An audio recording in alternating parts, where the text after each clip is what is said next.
Est-ce qu'aujourd'hui, dans notre pays, vous, François Hollande, vous trouvez que les choses sur les libertés sont en danger? Je crois qu'au nom d'une cause qui est juste, nécessaire, lutter contre le terrorisme, on est en train de faire des amalgames et des confusions. C'est-à-dire que celui qui n'est plus dans la norme, qui peut avoir un comportement déviant, qui peut parfois même être au-delà de la loi, peut être assimilé à un terroriste, ce qui, là, est une atteinte grave aux libertés. Pourquoi on fait ça? Pourquoi le pouvoir politique fait ça selon vous? Je crois qu'il y a d'abord une espèce de mouvement politique, c'est-à-dire de donner le sentiment qu'il y a une menace et que le pouvoir y répond. Donc il y a une intention politique qui est... Ils inventeraient la menace alors?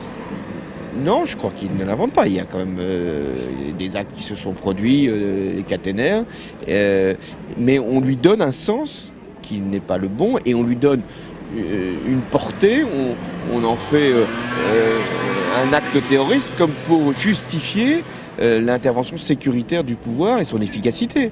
Et puis deuxièmement, il y a une forme de dérive sécuritaire qui justifie des lois sans cesse plus répressives au nom d'une menace qui parfois est réelle et parfois, on le voit bien, est virtuelle, voire même inexistante.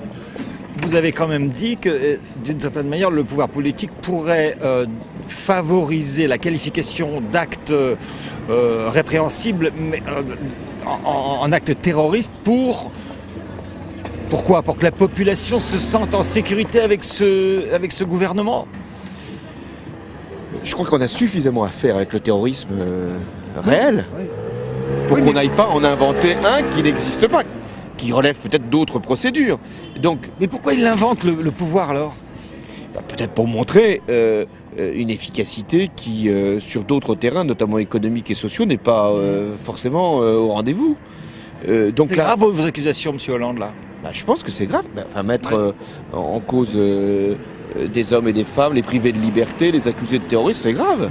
L'erreur, à mon avis, qui a été commise par la ministre de l'Intérieur, a été de théoriser, à partir de je ne sais quel livre ou je ne sais quel comportement ou de réseau supposé, de théoriser l'existence d'une gauche ultra-gauche, dont il faudrait absolument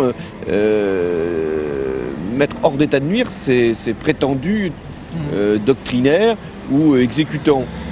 Bon, je crois qu'avant de porter une telle accusation, je ne dis pas qu'il n'y a pas un moment des surveillances à observer. Il y a sûrement des surveillances à observer et même des répressions à exercer quand il y a des mises en cause des matériels ou des biens qui appartiennent à l'État ou qui appartiennent à une entreprise publique. Il faut que les choses se fassent. Mais de là à imaginer un scénario où le terrorisme serait là, présent, dans le cœur même de nos villages, je pense que là, il y a eu une dérive. Alors, la ministre de l'Intérieur, si maintenant les procédures démontrent que ces jeunes ne sont pour rien, y compris pour les actes dont on les a supposés coupables, alors là, je pense qu'il faudra des excuses de la part du ministre de l'Intérieur. Si maintenant, on lit les livres et on recherche leurs auteurs et on interprète leurs textes, et on va les chercher manu militari, y compris même en Corrèze, pour les mettre sous les verrous, c'est vrai que c'est inquiétant.